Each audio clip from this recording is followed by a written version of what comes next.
Skylar Westbrook clutched her worn resume as the elevator climbed to the 87th floor of Blackwood Tower. Her heart pounded against her ribs, matching the rhythm of the debt collection calls that had plagued her phone for weeks. $58,000 in medical bills didn't disappear just because your parents died trying to pay them. Floor 87, Blackwood Innovations, announced the automated voice as the doors slid open to reveal a sleek reception area where everything, from the obsidian floors to the angular furniture, gleamed with money and power. "I'm here for the personal assistant interview," Skylar said to the receptionist, her Montana accent betraying her small-town roots despite her efforts to neutralize it. The receptionist assessed her with cool efficiency. "You're the last appointment. Mr. Blackwood doesn't usually interview assistants personally." "Then why?" Skylar started. "He fired the last 3 in under a month." The receptionist's perfect red lips twitched. "Good luck." 20 minutes later, Skylar sat in a waiting room, rehearsing her answers and ignoring the whispers from 2 stylish women nearby. "Another small-town nobody," one murmured. "She won't last a day with the Ice King." "He'll eat her alive," the other agreed. "Remember what happened to Jessica when she misfiled that contract?" The massive double doors swung open before Skylar could hear Jessica's fate. A tall woman with a severe bun emerged, clutching a tablet. "Ms. Westbrook, Mr. Blackwood will see you now." The office was larger than Skylar's entire apartment. Floor-to-ceiling windows offered a vertigo-inducing view of Manhattan, and at the center of it all sat Nathaniel Blackwood behind a desk that could have doubled as a helipad. He didn't look up from his computer. "You're not qualified." Skylar froze. "Excuse me. Your resume. No Ivy League education. No experience in tech. No connections." His voice was cool, detached. "You've wasted both our time." Most people would have apologized and left. But Skylar had maxed out 3 credit cards just to make rent this month. "With all due respect, Mr. Blackwood, you haven't asked me a single question yet." That got his attention. Nathaniel Blackwood looked up, his steel-gray eyes narrowing as they assessed her. He was younger than she'd expected, early 30s, with sharp features that might have been handsome if not for the coldness they radiated. "All right, Ms. Westbrook, why should I hire you?" "Because I have nothing to lose and everything to prove," she replied without hesitation. "I work harder than people born with safety nets. I don't have fancy connections to leverage against you. I need this job too badly to risk losing it over office politics." A flicker of something, surprise, perhaps, crossed his face before vanishing behind that mask of indifference. "Your father," he said abruptly. "What did he do?" The question caught her off guard. "He worked in technology. Software development." "Where?" "Various companies," she answered carefully, avoiding specifics. Her father's name was tainted in certain circles, though she didn't know why. "He died 3 years ago. Cancer." Blackwood studied her for a long moment. "And you're willing to work 7 days a week, including holidays, be available 24/7, and handle matters that aren't in any job description?" "Yes." "Why?" Skylar hesitated. The truth would sound desperate, but something told her this man would spot a lie instantly. "I have medical debts. My parents' treatment wasn't covered by insurance." "How much?" She flinched.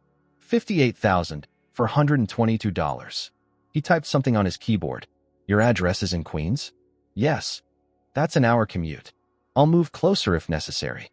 Blackwood leaned back, his expression unreadable. "I have a property in Manhattan. Staff quarters included. The salary is twice what was advertised, plus bonuses based on performance. You start tomorrow." Skylar blinked, certain she'd misheard. "You're hiring me? Unless you've changed your mind." "No. I mean, thank you, Mr. Blackwood." "Nathaniel," he corrected. "Or Nate. We'll be working closely." He stood, offering his hand. "Welcome to Blackwood Innovations, Ms. Westbrook." His grip was firm, his skin warm despite his cold demeanor. For a moment, their eyes locked, and something electric passed between them. "Amber will handle your paperwork and show you the apartment," he said, breaking contact first. "Don't make me regret this." As Skylar followed Amber out, she caught a glimpse of Blackwood returning to his computer, already forgetting her presence. She had no way of knowing that 30 floors below, Vincent Calloway was scrolling through her background check, smiling when he saw her maiden name. Well, he murmured.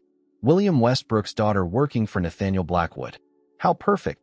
The staff quarters turned out to be a spacious apartment on the 23rd floor of Blackwood Tower, modern, stylish, and worth more per month than Skylar had earned in a year at her previous job. She'd barely settled in when her phone chimed with a message from Amber. Car waiting. Bringing you to Bridgehampton Estate. Pack for weekend. 3 hours later, Skylar stood before a sprawling oceanfront mansion that made the tower apartment look modest by comparison. Waves crashed against the private beach while seagulls circled overhead. The driver deposited her bags at the entrance and sped away, leaving her alone on the massive stone steps. She knocked tentatively, then more firmly. Just as she raised her hand a third time, the door swung open. "You must be the new girl." A woman in her 60s, with silver hair and shrewd eyes, looked Skylar up and down.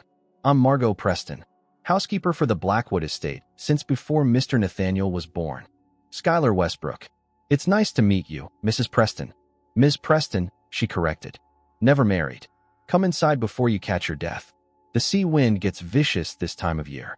The interior was a study in contrasts, soaring ceilings and panoramic windows alongside dark wood and subdued colors. It felt more like a museum than a home. "Mr. Nathaniel stays here most weekends," Miss Preston explained, leading Skylar through a maze of hallways. "Says the city suffocates him. Your room is in the east wing, along with mine. The west wing is private, Mr. Nathaniel's quarters only." Skylar's room overlooked the Atlantic, with a small balcony and an en-suite bathroom bigger than her childhood bedroom.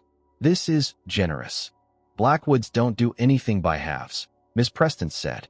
"Your office is downstairs. Mr. Nathaniel expects you there in 30 minutes. I suggest you change into something more formal." Alone, Skylar unpacked her limited wardrobe, suddenly self-conscious about her department store clothes. The woman who'd had this job before her had probably worn designer labels exclusively. 28 minutes later, she stood in a spacious office with walls of leather-bound books and a mahogany desk that dominated the room. Blackwood was nowhere to be seen. She noticed a stack of folders marked "Confidential" and began organizing them by date. As she worked, one name caught her eye on a report from 15 years ago, William Westbrook. Her father.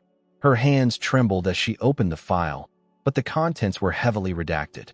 Something about a joint venture that had ended badly. The only clear section read, "Despite allegations, insufficient evidence found to support fraud charges against Westbrook." "Snooping already?" Blackwood's voice came from the doorway. Skylar nearly dropped the folder. "I was organizing." "Save it." He strode in, looking less formal in dark jeans and a cashmere sweater that couldn't hide his athletic build. "Those are private records." "I apologize, Mr. Blackwood." "Nathaniel," he corrected, taking the folder. "Find anything interesting?" Her heart raced. "Just organizing by date." He studied her face, then nodded slightly. "Your work phone." He handed her a sleek smartphone. "I expect you to answer any time, day or night." "Of course. The network here is secure. All communications are encrypted and monitored. This is a condition of your employment. Privacy is paramount in my business." "I understand." Blackwood leaned against the desk. "Your first task. I'm hosting a dinner next weekend for potential investors. 20 people. Arrange everything: catering, wine selection, seating arrangements. The guest list is on your phone." Skylar scrolled through names she'd only seen in business magazines. "I'll make sure it's perfect." "See that you do." He turned to leave, then stopped. "One more thing. My half-brother may contact you. Julian Thorne. Under no circumstances are you to give him access to me or this property." She blinked at the sudden ice in his voice. "May I ask why?" "You may not." His jaw tightened. "That will be all." After he left, Skylar exhaled slowly, still clutching the phone. She started working on the dinner arrangements, pushing thoughts of her father's file aside. Later that evening, as she navigated the mansion's labyrinthine corridors to find the kitchen, she heard voices from a partially open door. "She seems competent enough," Blackwood was saying. "That's what you said about the last one before you fired her for breathing too loudly." Miss Preston's tone was fondly exasperated. "Vivian ruined me for assistants. Vivian ruined you for women, period. It's been 3 years, Nathaniel. Not every woman is a gold-digging snake like her. Tell that to Julian, who's still spending her money. That betrayal cut deep, I know. But this Westbrook girl seems different." Skylar froze at the mention of her name. "She is." Blackwood's voice softened imperceptibly. There's something honest about her. Maybe because she doesn't know who you really are yet. A pause. Did you tell her about her father? Skylar's breath caught. No, he replied. And neither will you. What happened with William Westbrook is ancient history. Your father always believed he was innocent, you know. My father believed a lot of things that weren't true. Skylar backed away silently, mind racing. Her father had worked with Blackwood's family. There were allegations of fraud. And somehow, it was all connected to her new employer. That night, sleep eluded her. She stood on her balcony, watching moonlight dance across the restless ocean. Behind her, the Blackwood mansion loomed like a repository of secrets. Her father's, Nathaniel's, and now, her own. For Skylar had recognized another name on that investor list, Vincent Calloway, the man who, according to whispers she'd overheard growing up, had been instrumental in destroying her father's reputation. The dinner party was 2 days away when Julian Thorne first appeared. Skylar was reviewing the catering menu in her office when the security system pinged. The surveillance feed showed a sports car racing up the private drive, ignoring the guard post entirely. She hurried to the main entrance just as the doorbell rang. On the marble steps stood a man who shared Nathaniel's height and sharp jawline, but little else. Where Nathaniel was all controlled intensity, this man radiated chaotic energy. His smile was practiced charm, his eyes assessing her like a commodity. Well, Nate's certainly upgraded his staff, he drawled. Julian Thorne. And you are? Ms. Westbrook, Mr. Blackwood's executive assistant. Executive assistant, he repeated, grinning. That's what they're calling it these days? Before Skylar could respond, Nathaniel's voice cut through the foyer. She's not sleeping with me, Julian. Unlike your assistants, mine are hired for their competence. Julian's smile didn't falter as he turned. Brother, lovely to see you too. We're not brothers, Nathaniel said coldly. And you're not welcome here. Family emergency, Julian countered. Father's estate. The lawyers need signatures. Send them to my office. They need both of us, together. Trust issues and all that. Julian glanced at Skylar.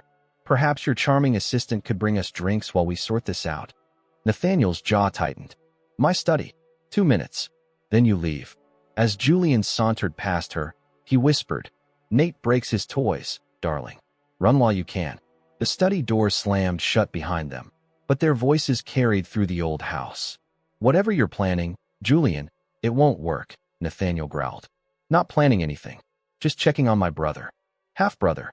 And we both know you never do anything without an angle. Still bitter? It's been 3 years, Nate. Vivian made her choice.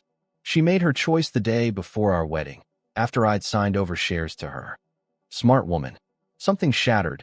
Glass against wall, Skylar guessed. She winced. Get out, Nathaniel snarled. Now.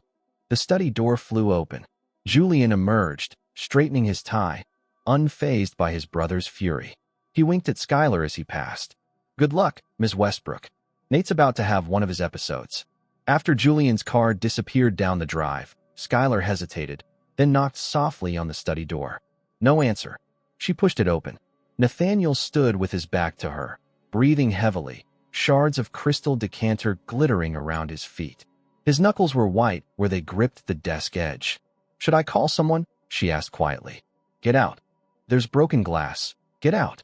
He hurled a paperweight against the wall, missing her by inches. Anyone else would have run. But Skylar saw beyond the rage to something raw underneath. Pain. No, she said simply. He turned, eyes wide with disbelief. You can fire me tomorrow, she continued, keeping her voice steady. But right now you're bleeding. She pointed to his hand, where glass had cut his palm. For a long moment, they stared at each other. Then something shifted in his expression, rage giving way to exhaustion. First aid kit's in the bathroom, he muttered. While she cleaned and bandaged his hand, neither spoke. The intimacy of the moment wasn't lost on her, his skin warm beneath her fingers, his pulse visible at his wrist. He took everything from me, Nathaniel finally said, so quietly she almost missed it. My fiancé, my father's respect, and he wasn't even sorry. I'm sorry, she replied, meaning it. He pulled his hand away. Don't be. It was a business lesson. Trust is a liability. Later that night, Skylar's phone buzzed with a text from an unknown number. Coffee tomorrow. 8 a.m. Beachcomber Cafe. Important information about William Westbrook. Come alone. Her hands trembled. After 3 years of silence, why would someone contact her about her father now? The next morning, she slipped out while Nathaniel was on a conference call. The cafe was nearly empty when she arrived. In the corner booth sat a distinguished man in his 50s, watching her approach with calculating eyes. Ms. Westbrook. Vincent Calloway. He extended his hand. I knew your father. You helped destroy him, she said flatly, ignoring his hand. A common misconception. He gestured to the seat across from him. Please. Reluctantly, she sat. Your father was brilliant, Calloway said. Too brilliant for his own good. And for Blackwood's comfort. What do you want? He slid a manila envelope across the table. Evidence that your father was framed. By Blackwood Sr. Skylar's heart raced as she opened it. Inside were documents showing falsified records, manipulated to make her father appear guilty of embezzlement. Why show me this? Because you work for his son now. Calloway leaned forward. Nathaniel has the power to clear your father's name. But he won't. How do you know? He's seen these files. He buried them. Calloway's smile was reptilian. But I can help you restore your father's legacy. All you need to do is feed me information about Blackwood's upcoming merger. You want me to spy for you? I want justice for William Westbrook, he countered smoothly. And I'm willing to pay handsomely for it. Enough to clear your medical debts, perhaps. Skylar stared at him, disgust warring with temptation. And if I refuse? Then these documents go public. His voice hardened. Along with evidence suggesting your father wasn't just a thief, but a traitor who sold company secrets to competitors. That's a lie. Truth is malleable, Ms. Westbrook. He stood, placing a business card beside her coffee. Meet me Friday night, 10 p.m. Bring Blackwood's merger details. Or watch your father's name be dragged through the mud all over again. As he left, Skylar sat frozen, the documents trembling in her hands. What Calloway didn't know was that she'd started recording the conversation the moment he mentioned her father's name. What she didn't know was that someone else was watching them from across the street. Julian Thorne, his expression unreadable as he snapped photos of their meeting. The dinner party had been flawless. Exquisite food, impeccable wine pairings, and conversation that flowed as smoothly as the champagne. Skylar stood in the shadows, directing the staff with subtle gestures, avoiding Calloway's pointed glances across the room. Twice, she caught Nathaniel watching her with an intensity that made her pulse quicken. When the last guest departed, Nathaniel loosened his tie and poured himself a scotch. You exceeded expectations, Ms. Westbrook. Thank you. She began gathering stray glasses. Leave that for the staff. He motioned to the chair across from him. Join me. She sat, hyper-aware of the business card hidden in her pocket. Calloway's midnight meeting just 2 hours away. You've been distracted today, Nathaniel observed, eyes scanning her face. Something troubling you? Just tired. Liar. The word held no malice. You're good at many things, Skylar, but deception isn't one of them. Her name on his lips startled her. It was the first time he'd used it. When I hired you, he continued, I said privacy was paramount. Remember? She nodded, throat dry. Then perhaps you can explain why you met with Vincent Calloway yesterday. He slid a photo across the table, her and Calloway at the cafe. The floor seemed to drop from beneath her. How did you? Julian may be many things, but he's useful occasionally. Nathaniel's voice remained calm, making it all the more terrifying. What did Calloway want? It's not what you think. No. He leaned forward. He didn't offer you money for information about my company? About the merger? Yes, but, and you agreed. It wasn't a question. I needed to hear what he had to say, she insisted. About my father. Nathaniel's expression hardened. Your father, William Westbrook. You knew. Realization dawned. You knew when you hired me. Of course I knew. I run background checks on everyone who works for me. Then you know he worked with your father. That he was accused of stealing proprietary technology and selling it to competitors. Yes. He was innocent, she said firmly. Nathaniel's laugh was bitter. Everyone's innocent, according to their families. Calloway has proof. Documents showing your father framed mine. And in exchange for these documents, you just happened to be meeting him tonight, during my investor dinner, when my office would be empty. His voice dropped to a dangerous whisper. Do you think I'm a fool, Skylar? I recorded our conversation. She pulled out her phone. Listen, he stood abruptly. I don't need to hear your excuses. You're fired. Pack your things and leave my house within the hour. Nathaniel, please, Did he tell you how much? Rage crept into his voice. How much was my trust worth? This isn't about money. It's always about money. He drained his scotch. Vivian taught me that. I'm not Vivian, Skylar snapped, anger finally breaking through her composure. And I'm not a spy or a thief. I'm trying to clear my father's name. By selling my company's secrets? By playing along with Calloway to get him to incriminate himself. She thrust her phone at him again. Just listen, get out. His voice was ice. Now. Thunder cracked outside as Skylar stepped onto the mansion's portico, suitcase in hand. Rain pummeled her, instantly soaking her thin jacket.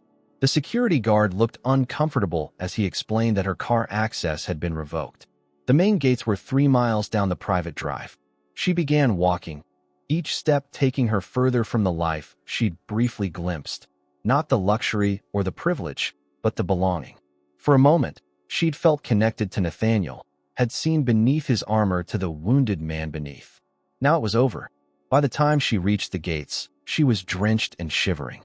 Her phone buzzed. Calloway, wondering where she was. She ignored it. As she waited at the bus stop, headlights approached. A sleek black car pulled alongside her, window lowering to reveal Julian Thorne's smirking face. Need a ride, Ms. Westbrook? No, thank you. Pride kept her voice steady despite her chattering teeth. Don't be stubborn. You're soaked. It's midnight, and the next bus isn't for an hour. Why did you take those photos? His smile faltered. Call it insurance. Nate's been trying to cut me out of our father's estate for years. I needed leverage. So you used me. Business, darling. Nothing personal. He opened the passenger door. Now get in before you catch pneumonia. I'll take you wherever you need to go. Reluctantly, she climbed in. Let me guess, Julian said as they drove. Nate discovered your little rendezvous with Calloway and exploded. She stared out the window. Why should you care? Because contrary to what my brother thinks, I'm not the villain in this story. His voice softened. Calloway is dangerous, Skylar. Whatever he offered you, money, information about your father, it comes with strings that will strangle you. She turned to him, surprised. You know about my father?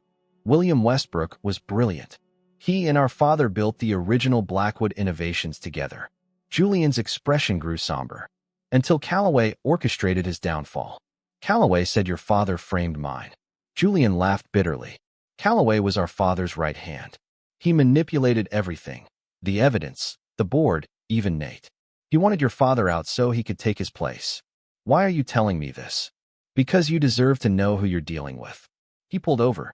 My brother is many things, stubborn, untrusting, borderline tyrannical, but he's not his father.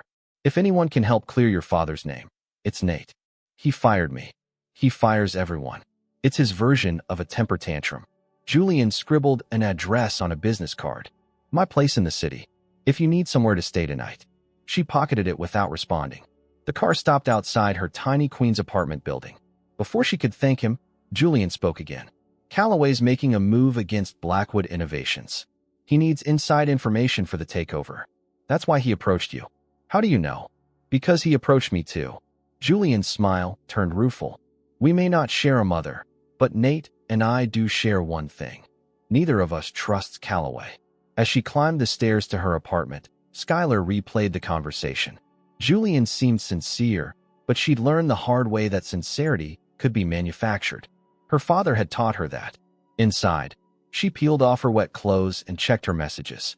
3 from Calloway, increasingly threatening. 1 from an unknown number, a text containing a single address in Manhattan and tomorrow's date. Nathaniel's handwriting. She would recognize it from the notes he'd left on her reports. Maybe, just maybe, he'd listened to the recording after all. The Manhattan address led to an upscale apartment building on the Upper East Side. The doorman nodded at Skylar's name, directing her to the penthouse with practiced indifference. She half expected to find Nathaniel waiting, but instead found an empty apartment filled with cardboard boxes. My father's things, came Nathaniel's voice from behind her. I've been avoiding dealing with them. She turned. He looked exhausted, dark circles under his eyes, stubble shadowing his jaw. Gone was the polished executive, replaced by a man who hadn't slept. Why am I here? She asked quietly. He handed her a flash drive. I listened to your recording. Then I spent the night digging through archived servers. This contains everything I could find about the Westbrook case. She took it, fingers brushing his. Why help me now? Julian called. He's not known for defending anyone but himself. Nathaniel's gaze was steady. Then I remembered something my father said before he died. That his greatest regret was believing Calloway over your father. Skylar's throat tightened. And you believe that? I believe you didn't take Calloway's offer. He moved to a laptop on the kitchen counter. Show me what he gave you. Together, they examined Calloway's documents, comparing them to Nathaniel's files. Slowly, a pattern emerged. Dates altered, signatures forged, data manipulated to implicate William Westbrook while hiding Vincent Calloway's involvement. He orchestrated the whole thing, Nathaniel muttered, pacing the room. Used my father's trust to destroy yours. But why? This patent. He pointed to a document on screen. Your father developed it, quantum encryption, ahead of its time. Calloway wanted it for himself. So he framed my father for embezzlement. The pieces clicked together. And now he's doing the same to you, using me as the pawn. Except his pawn turned out to have a conscience. A ghost of a smile touched Nathaniel's lips. Somewhere in the apartment, a phone rang. Nathaniel answered, his expression darkening. I'll be right there. He hung up. That was my security team. Julian's been in an accident. They found him outside Calloway's office building with a head injury. My God. Is he alive? Barely. We need to go. At the hospital, Julian lay unconscious, machines monitoring his vital signs. Nathaniel stood silent at his bedside, jaw clenched. This is my fault, Skylar whispered. If I hadn't gotten involved, Calloway would have found another way, Nathaniel said grimly. Julian said he'd confronted Calloway about the takeover plans. Called his bluff. A nurse entered. Mr. Blackwood? They found this in your brother's pocket. She handed over a blood-stained thumb drive. Back at the penthouse, they plugged it in. It contained security footage from Calloway's office. Julian arguing with Calloway, who admitted to everything. Framing William Westbrook, manipulating Blackwood Sr., plotting the hostile takeover. I need to make copies, Nathaniel said, voice hard. Evidence for the board meeting tomorrow. You're going to expose him. I'm going to destroy him. He looked at her. With your help. Why do you need me? Because you're William Westbrook's daughter. The living proof of what Calloway did. His eyes held hers. Will you stand with me? The question meant more than it seemed. Skylar nodded. We should get some rest. Nathaniel gestured to a hallway. Guest rooms through there. Bathroom has everything you need. We'll leave early tomorrow. Alone in the guest room, Skylar examined the flash drive Nathaniel had given her. It contained more than just case files. There were personal photos of her father with Blackwood Sr., laughing together, arms around shoulders. Friends, not just colleagues. A soft knock interrupted her thoughts. Nathaniel stood in the doorway, holding steaming mugs. Thought you might want tea. Thank you. She accepted a mug. Is Julian? Stable. Still unconscious. He sat beside her on the bed, noticing the photos on her laptop screen. I'd forgotten how close they were, our fathers. What happened between them? Calloway happened. Whispered lies. Planted evidence. Bitterness colored his voice. My father was too proud to admit he'd been wrong, even when doubts surfaced. By then, your father was gone. And you? What did you believe? I believed what I was told. His expression turned haunted. I was fresh out of business school, eager to prove myself. When my father said William Westbrook betrayed us, I helped build the case against him. Skylar stiffened.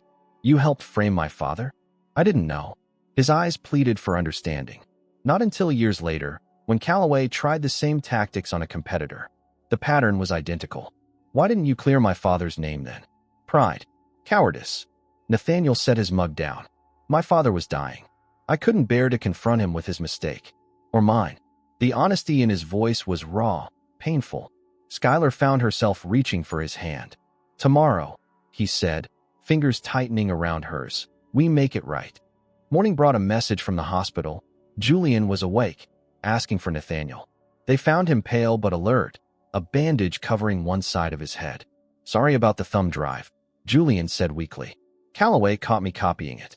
Had his security throw me down the stairs. Why risk it? Nathaniel asked. You could have been killed. Julian's smile was sad. Maybe I wanted to be the good brother for once. Nathaniel touched his brother's shoulder, the first affectionate gesture Skylar had seen between them. You're an idiot. A charming idiot, Julian corrected. Ms. Westbrook can attest to that. Skylar smiled despite herself. You have your moments. The boardroom of Blackwood Innovations buzzed with tension. Board members sat stone-faced as Nathaniel and Schuyler entered. At the far end, Vincent Calloway smiled confidently. "Nathaniel," he greeted smoothly, "I was just explaining to the board your recent, erratic behavior.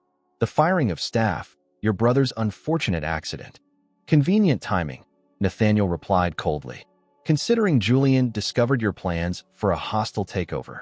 Murmurs spread around the table. Calloway waved dismissively. "Unfounded accusations from an unstable man." "Not unfounded." Nathaniel connected Julian's thumb drive to the projector. "And not just from Julian." As the footage played, showing Calloway's confession, the color drained from the older man's face. "This is ridiculous," Calloway sputtered. "Clearly doctored. Like the evidence against William Westbrook." Schuyler stepped forward. "My father's reputation was destroyed by your lies, Mr. Calloway. His health broken, his life shortened by the stress of false accusations." "This is absurd."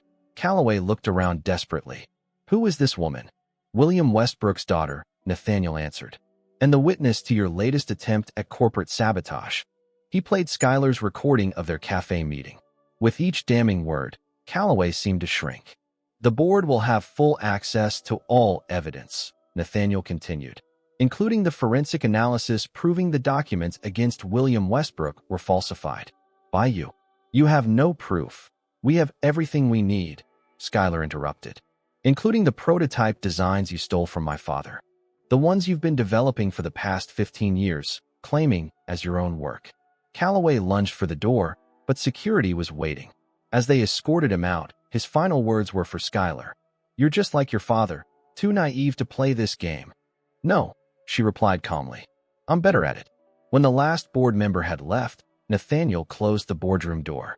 For a moment, they stood in silence. "It's over," Schuyler whispered. "Not quite." Nathaniel approached slowly. "There's still the matter of your employment. You fired me, remember? A regrettable error in judgment." His smile was tentative, unfamiliar on his usually serious face. "I'd like to offer you a new position." "As your assistant?" "As our new head of security. It seems you have a talent for uncovering conspiracies." Schuyler laughed, relief and exhaustion making her lightheaded. "I think I've had enough intrigue for a lifetime." "Fair enough." His eyes held hers. "How about dinner, then? No business, no plots. Just us." The simple request carried weight far beyond its words. "A beginning, perhaps." "I'd like that," she said softly. Outside the Blackwood Tower, rain had given way to watery sunshine. As they walked together toward an uncertain but promising future, neither noticed the figure watching from across the street. Julian, smiling knowingly as he deleted the remaining copies of the photographs he'd taken, erasing the last shadows of distrust between his brother and the woman who might just save him from himself. The coffee shop in Queens was a far cry from Blackwood Tower. Mismatched furniture, chipped mugs, and the comforting aroma of coffee beans and pastries. Schuyler stood behind the counter, hair pulled back in a practical ponytail, taking orders with practiced efficiency. 2 weeks after exposing Calloway, she'd returned to the life she knew before, or was trying to. "Grande latte, extra shot, for Mark," she called out, sliding the cup across the counter. The morning rush was thinning when the shop's bell jingled. She looked up and froze. Nathaniel Blackwood stood in the doorway, distinctly out of place in his tailored suit. Customers turned to stare as he approached the counter, ignoring the whispers that followed. "What are you doing here?" Schuyler asked, acutely aware of her coffee-stained apron and the curious eyes of her co-workers. "You haven't answered my calls." His voice was low, meant only for her. "I've been busy." She gestured to the shop. "Making coffee? After everything you did at Blackwood? It pays the bills." She turned to her manager. "I'm taking my break." Outside, they walked in awkward silence until reaching a small park. Nathaniel spoke first. "Why did you leave?" "You cleared my father's name. The job was done." "That's not why I asked you to stay." She faced him. "Then why did you?" "Because," he stopped, struggling with words that didn't come easily to him. "Because you're the first person in years who saw me as something more than the Blackwood name. Who challenged me. Who made me want to be better. Is that why you offered me a job? Guilt over my father?" "No." He reached for her hand. "I offered because you earned it. And I asked you to dinner because I wanted to know the woman who stood up to me when everyone else just followed orders." Schuyler pulled away. I can't go back to that world, Nathaniel. The politics, the power plays, it's not me. I'm not asking you to. He produced a file from his briefcase. This was recovered from Calloway's private safe. Your father's will. Her heart skipped. My father's will was settled years ago. The public one. This was his private testament, suppressed by Calloway. He handed her the document. Read it. With trembling hands, she opened the file. Inside were legal papers and a handwritten letter. As she read, tears welled in her eyes. He knew, she whispered. He knew Calloway was framing him. And he left insurance. 5% of Blackwood Innovations' original shares, held in a hidden trust. For you. Nathaniel's eyes held hers. You're not just an employee, Skylar. You're a shareholder. The shares are worth. I don't care what they're worth, she interrupted. This is my father's vindication. It's more than that. Nathaniel looked around at the busy street. Can we go somewhere private to discuss this? They ended up in her tiny apartment, where Nathaniel looked comically oversized among her second-hand furniture. He didn't comment on the cramped space, focusing instead on explaining the implications of her inheritance. The shares give you a seat on the board, he concluded, and enough capital to pay off your parents' medical debts 10 times over. Skylar sat silent, overwhelmed. Why are you doing this? You could have buried the will, kept the shares for yourself. Because I'm trying to be a man your father would respect. His voice softened. A man you might respect. The vulnerability in his eyes struck her deeply. This wasn't the cold, calculating businessman she'd first met. This was someone fighting against his own nature, trying to change. I already respect you, she admitted. What you did for my father, for Julian, for you, he added quietly. I did it for you too. The confession hung between them, charging the air with unspoken possibilities. What happens now? She asked. That depends. He moved closer. Do you want your board seat? I don't know anything about running a technology company. You know more than you think. And you have something most board members lack, integrity. His hand covered hers. I need someone I can trust, Skylar. The board is full of people loyal to my father, not to me. With Calloway gone, there's a power vacuum. And you want me to help fill it? I want you to help me rebuild Blackwood Innovations into something your father would be proud of. Something we can both be proud of. The sincerity in his voice was unmistakable. This wasn't just about business. It was about redemption. I can't just walk back into your world, she said carefully. Then we'll create a new one. Together. His fingers intertwined with hers. Starting with that dinner I promised you. Later that evening, Skylar found herself in a small Italian restaurant far from the corporate skyscrapers and exclusive clubs Nathaniel usually frequented. No paparazzi, no business associates. Just them, candlelight, and conversation that flowed easier than either expected. Julian's being released tomorrow, Nathaniel said over dessert. He's insisted on throwing a resurrection party at his apartment. Skylar smiled. He's resilient, I'll give him that. He likes you, you know. Says you're the only woman who's ever seen through both our acts. You Blackwood men aren't as mysterious as you think. No. Nathaniel's eyes crinkled. What's my act then? The cold, untouchable executive. The man who needs no one. She studied him over her wine glass. But underneath, you're just as hungry for connection as anyone else. You've just forgotten how to reach for it. His smile faded. And Julian? The charming playboy who pretends nothing matters. When really, everything matters too much.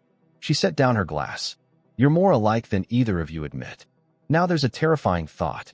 As they left the restaurant, a light snow began to fall, the first of the season. Nathaniel draped his coat over her shoulders. Come back to Blackwood, he said, breath visible in the cold air. Not as my assistant or even just as a board member. As my partner. Business partner? His eyes held hers. To start with, the implication was clear. This brilliant, complicated man was offering more than a job or an opportunity. He was offering a future, one neither of them had imagined possible weeks ago. I need time, she said honestly, to process everything. The will, the shares you. I understand. He brushed snowflakes from her hair, the gesture tender. Take all the time you need. I'm not going anywhere. Outside her apartment building, he handed her his card. Not the glossy business card she'd seen before, but a simple white card with a handwritten number. My private line, he explained. When you're ready to talk. About anything. Their goodbye was a lingering moment charged with possibility. No kiss, just the gentle pressure of his hand on hers. a promise of patience. Inside her apartment, Skylar studied her father's will again, tracing his handwriting with her fingertips. "You knew this day would come," she whispered to his memory. "You left breadcrumbs for me to follow." The final paragraph of his letter seemed to speak directly to her present dilemma. "Trust is a choice we make despite our fears, not in their absence. I chose to trust in people's better nature. Sometimes I was wrong, but in the times I was right, that trust built something greater than self-protection ever could." She reached for her phone, then hesitated. Outside, snow continued to fall, covering the city in a blanket of white, a clean slate. Perhaps that's what they both needed. A chance to build something new from the ashes of old betrayals. The decision wouldn't be made tonight, but for the first time in years, Skylar felt her father's presence guiding her forward. Whatever path she chose with Nathaniel Blackwood, she would walk it with eyes open and heart cautiously hopeful, just as William Westbrook would have wanted. 2 weeks after their dinner, Skylar accepted Nathaniel's offer. Not just the board seat, but a position as Special Projects Director, a role created specifically to utilize her analytical skills and ethical compass.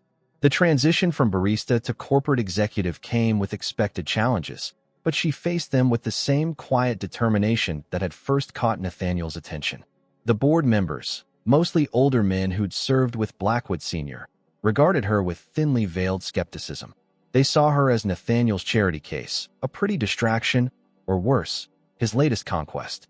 She didn't waste energy trying to change their minds, focusing instead on learning the business from the ground up. Julian's recovery had been swift, his resurrection party, evolving into a weekly dinner tradition where the three of them discussed company strategy. Tonight's gathering took place at Nathaniel's penthouse, where Skylar found the brothers engaged in unusually heated debate. "It's the perfect opportunity," Julian insisted, pacing the living room. "Callaway Technology is floundering without Vincent. Their stock has plummeted. We could absorb them for pennies on the dollar." Nathaniel shook his head. "The acquisition would look vindictive. We need to focus on building, not destroying." "Since when do you care about appearances?" Julian's eyes narrowed. "Or is this about impressing your new director?" Skylar set down her purse, announcing her presence. "I don't need impressing, Julian." Both men turned, Julian looking sheepish, Nathaniel's expression softening at the sight of her. Their relationship had evolved cautiously, professional during office hours, gradually more personal during these private gatherings. No declarations, no rushed intimacy, just a deepening connection neither was willing to label yet. "What's your take?" Nathaniel asked, pouring her a glass of wine. "Should we pursue Callaway Technology?"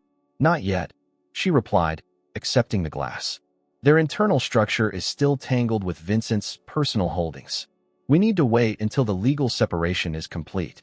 Julian whistled, spoken like a true Blackwood executive. "I'm not a Blackwood," she reminded him. "Only a matter of time," he muttered, earning a glare from his brother. Dinner conversation shifted to safer topics until Julian's phone buzzed. He checked it, frowning. "I need to go. Emergency with the Tokyo deal." After he left, Nathaniel and Skylar moved to the balcony, Manhattan's skyline glittering beneath them. "You've adapted well," Nathaniel observed. 3 months ago you were making lattes. And hating every minute of it," she admitted with a smile. "This feels right. Using my mind, making a difference. Your father would be proud." She nodded, still moved whenever he mentioned William. "I've been thinking about his legacy. The quantum encryption technology that Callaway wanted, we should develop it. Complete his work. Already in motion." Nathaniel's hand covered hers on the railing. "I've assembled a team based on your father's original notes." The gesture, thoughtful, meaningful, typified how he'd been with her since she'd accepted his offer. Not grand romantic gestures, but consistent actions that showed he was thinking of her, valuing her opinions, respecting her father's memory. "There's something else," he said, turning to face her fully. "The annual Innovation Gala is next week. As a board member and director, you should attend." "Is that an order, Mr. Blackwood?" she teased. "A request." His eyes held hers. "As my date, not my colleague." The distinction wasn't subtle. This would be a public acknowledgement of whatever was growing between them. "People will talk," she warned. "People always talk." His fingers brushed her cheek. "Let them." The moment stretched between them, electric with possibility. Nathaniel leaned closer, his intentions clear. Skylar's phone shattered the moment, buzzing insistently. Unknown number, she murmured, checking the screen. Ignore it, Nathaniel suggested, voice low. But something, instinct, perhaps, made her answer. Hello, Ms. Westbrook. The voice was distorted, unrecognizable. If you want the complete truth about your father and the Blackwoods, come to Warehouse 18, Brooklyn Navy Yard. 1 hour. Come alone or the evidence disappears forever. Who is this? The line went dead. What's wrong? Nathaniel asked, noticing her expression. She hesitated, then explained the call. His face darkened. It's a trap. Probably, she agreed. But what if it's not? What if there's more to learn about my father? Then we'll investigate properly. With security. There's no time. Skylar. His voice was sharp with worry. Vincent Calloway is still out on bail pending trial. This has his manipulation written all over it. I know. She met his gaze steadily. But we can use this. Set our own trap. An hour later, they pulled up to the warehouse, having reluctantly brought Julian into their hastily formed plan. Nathaniel had insisted on accompanying her, while Julian positioned himself as backup with Blackwood security forces nearby. I don't like this, Nathaniel said for the dozenth time. We should wait for the police. Whoever called wants information, not violence, Skylar reasoned. Besides, we have Julian and security as backup. The warehouse loomed dark and abandoned, its massive doors slightly ajar. Inside, shipping containers created a maze of metal corridors. Their footsteps echoed ominously on the concrete floor. Hello, Skylar called. I'm here. Silence answered. Then, a single light flickered on at the center of the warehouse, illuminating a desk with a laptop. Stay behind me, Nathaniel murmured, moving forward cautiously. The laptop screen glowed with a video feed, security footage from what appeared to be Vincent Calloway's office.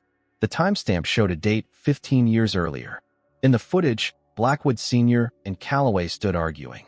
I want Westbrook gone, Blackwood was saying. The encryption technology belongs to this company, not to him. He has legal claim as the developer, Calloway replied. Unless we can prove he violated his contract. Then find something. Create something if necessary. I don't care how, just get it done. Skylar's breath caught. He ordered it.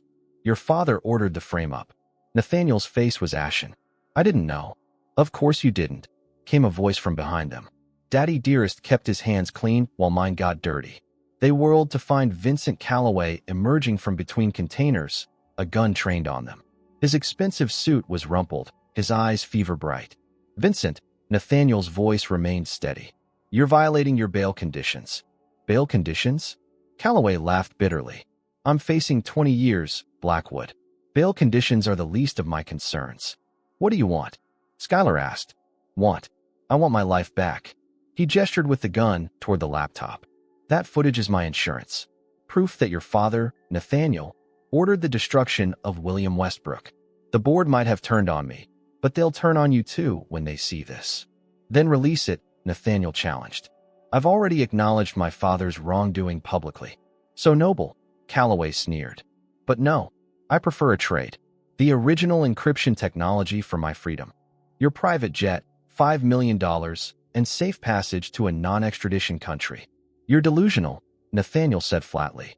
Security is already surrounding this building. Are they? Calloway smiled unpleasantly. Or is your brother currently unconscious in the front seat of his car, courtesy of my associates? Julian was always too trusting. Skylar felt Nathaniel tense beside her. Calloway was watching them with the confidence of a man holding all the cards. You have 30 seconds to make the call, Blackwood. Authorize the transfer, or Ms. Westbrook joins her father in the family plot. Nathaniel stepped forward, shielding Skylar with his body. If you touch her, 20 seconds. The warehouse suddenly plunged into darkness. Skylar felt Nathaniel pull her down behind a container as a shot rang out, the bullet ricocheting off metal. Run, he whispered urgently. Follow the wall to the exit. Julian has a security team. I'm not leaving you, she hissed back. This isn't a negotiation. Go. Before she could argue further, the lights flashed back on. Calloway stood 10 feet away, gun aimed directly at Nathaniel's heart. How touching, he sneered. The great Nathaniel Blackwood, ready to die for the daughter of the man his father destroyed. Vincent, came another voice, weary and pained. Hasn't there been enough destruction? Julian staggered into view, blood trickling from a cut above his eye, his own gun trained on Calloway. "You should have stayed in the car," Calloway snarled. "And missed the family reunion?" Julian's smile was tight with pain. "Drop the gun, Vincent. It's over." For a moment, the tableau held.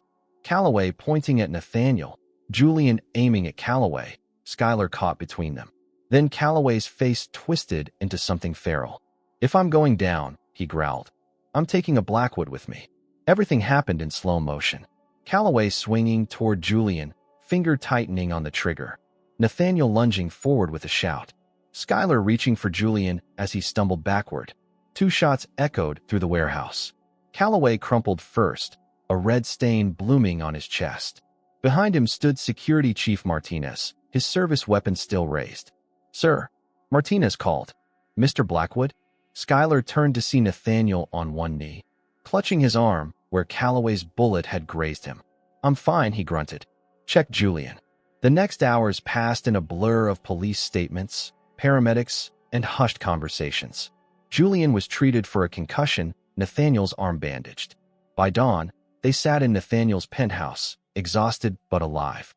"He was going to kill you both," Skylar said quietly, the reality of how close she'd come to losing them finally sinking in. Calloway always did have terrible aim. Julian joked weakly from the couch, where he was propped up with ice on his head. Nathaniel remained silent, staring out at the sunrise. When he finally spoke, his voice was hollow. "My father ordered the destruction of your family, Skylar. How can you even look at me?" She crossed to him, turning his face toward hers. "You are not your father. I benefited from his crimes, built my life on the foundation of his corruption. And now you're rebuilding that foundation, brick by brick." Her eyes held his. "What matters isn't where we start, Nathaniel. It's where we choose to go from there." Julian cleared his throat. "Not to interrupt this touching moment, but I did take a blow to the head trying to save both your lives. Some appreciation would be nice." Nathaniel's laugh was rough but genuine. "Thank you, Julian. Truly. Don't mention it." Julian struggled to his feet. "Now if you'll excuse me, I'm going home to sleep for a week. Try not to get shot again while I'm gone." After he left, Skylar and Nathaniel sat in comfortable silence, the adrenaline of the night finally draining away. "I thought I might lose you," he admitted quietly. "When Calloway pointed that gun at you, I realized." "Realized what?" Instead of answering, he kissed her, tentatively at first, then with growing certainty as she responded. When they broke apart, his eyes held a vulnerability she'd never seen before. "I realized some treasures are worth any risk to protect," he whispered against her lips. Outside, dawn broke fully over Manhattan, golden lights spilling across the penthouse floor, illuminating not just the end of one chapter, but the promising beginning of another. 6 months after the warehouse confrontation, the grounds of the Bridgehampton estate buzzed with activity. Workers hung strings of lights in the ancient oak trees while florists arranged bouquets of white roses and blue hydrangeas, Skylar's favorites. In the main house, Julian supervised caterers with uncharacteristic attention to detail. "No, the champagne goes there." "And where are the extra glasses I ordered?" he demanded, checking items off his clipboard. "This has to be perfect." "Since when do you care about party planning?" asked Miss Preston, passing through with a stack of linen napkins. "Since my brother decided to host the most important event of his life at this mausoleum," Julian replied, straightening his tie. "Someone has to ensure it doesn't resemble a funeral." Upstairs, Skylar stood by the window of what had once been her staff bedroom, now transformed into a luxurious suite. 6 months of dating Nathaniel Blackwood had been a whirlwind, board meetings by day, quiet dinners by night, and a deepening bond neither had anticipated when she'd first walked into his office with her worn resume. "Penny for your thoughts," came a voice from the doorway. Skylar turned to find Julian leaning against the frame, looking dapper in his charcoal suit. "Just remembering my first weekend here," she said with a smile. "I was terrified of breaking something expensive, and now you're part owner." He crossed to stand beside her, surveying the gardens below. "Funny how life works out." "Is he nervous?" she asked. "Nathaniel? Nervous? Please." Julian's expression softened. "He's a wreck. Changed his tie 4 times. They shared a laugh, the easy camaraderie between them a testament to how much had changed. The board dinner tonight would mark the official announcement of William Westbrook's vindication and the launch of the encryption technology he pioneered, now renamed the Westbrook Protocol, in his honor. "I never thanked you properly," Skylar said suddenly, "for what you did at the warehouse. You saved our lives." "Well, I couldn't let Calloway shoot my future sister-in-law, could I?" Julian's teasing held an undercurrent of sincerity. "Besides, somebody has to keep Nate from turning into our father. You're doing a remarkably good job of that." A knock interrupted them. Ms. Preston appeared, her usual stoicism replaced with barely contained excitement. "It's time, dear," she said to Skylar. "The guests are arriving." The main ballroom of the mansion had been transformed. Subtle lighting cast a warm glow over the gathered dignitaries, board members, industry leaders, and even the governor. At the center of it all stood Nathaniel, commanding yet somehow different from the man who had once fired Skylar in this very house.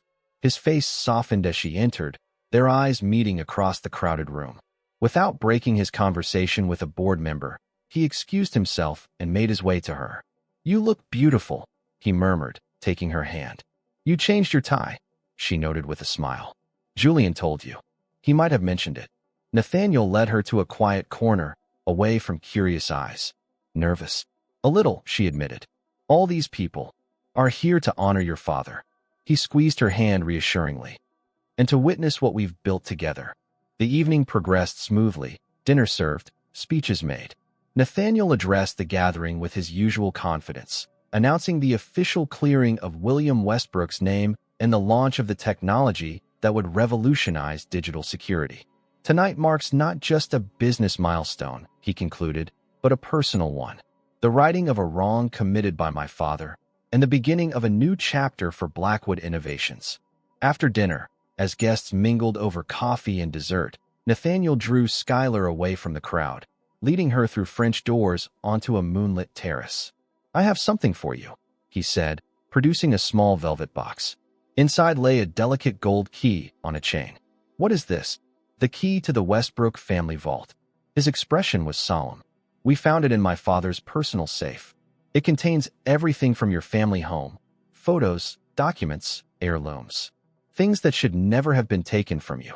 Tears pricked her eyes as she lifted the necklace. "Nathaniel, there's more."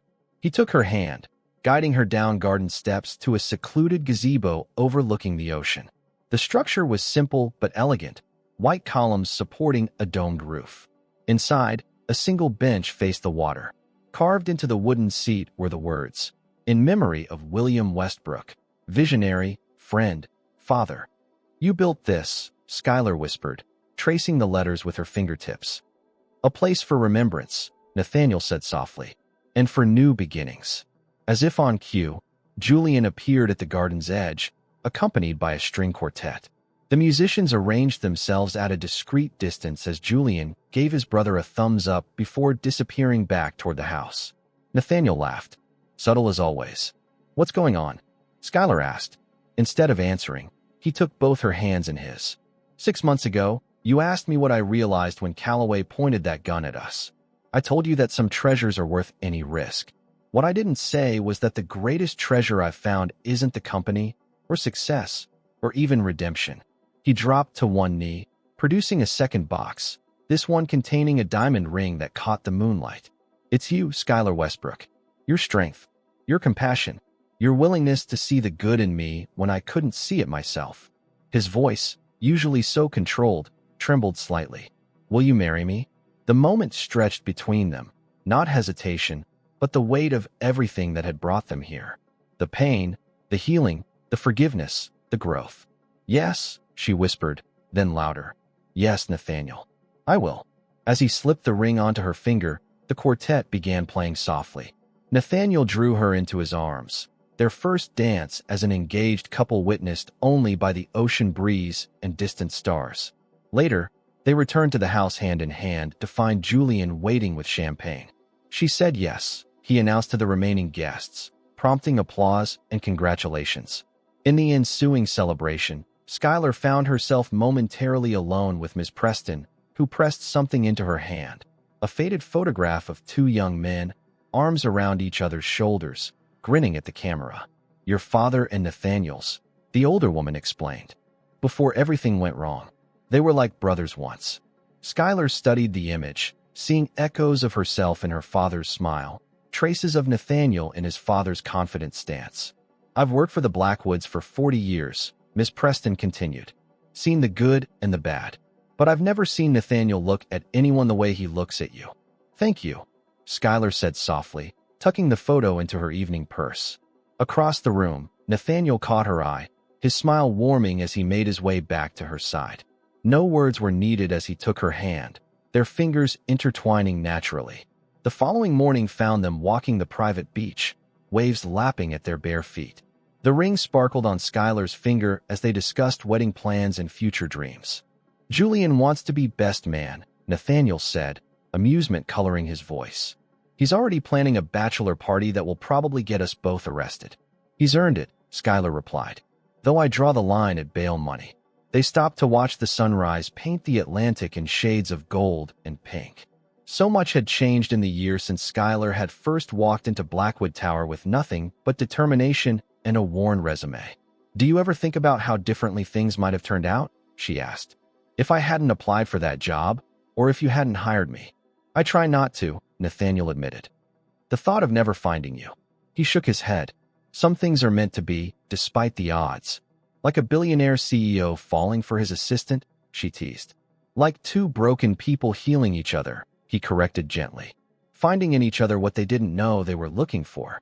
Behind them stood the Blackwood mansion, no longer an imposing symbol of wealth and power, but a home gradually filling with warmth and new memories. Ahead stretched the endless horizon, full of promise. I love you, Nathaniel said, the words still new on his lips. Not for what you've done for me or my company, but for who you are. The innocent girl from Montana who saw past my walls and found something worth saving. Skylar rose on tiptoes to kiss him, her heart full. And I love you, Nathaniel Blackwood. Not for your name or your wealth, but for the man you've chosen to become. They stood together as the sun completed its ascent, marking the dawn of a new day. In the chapel where Nathaniel had once been abandoned at the altar, they would soon speak different vows, promises of commitment, understanding, and enduring love. Julian would stand as best man. Miss Preston would dab tears from her eyes, and the ghosts of William Westbrook and Blackwood Sr. would perhaps find peace in the union of their children. But that was for tomorrow. Today was for this moment. Two people who had found in each other not just passion or partnership, but something rarer and more precious. The courage to believe in love again, despite all reasons not to.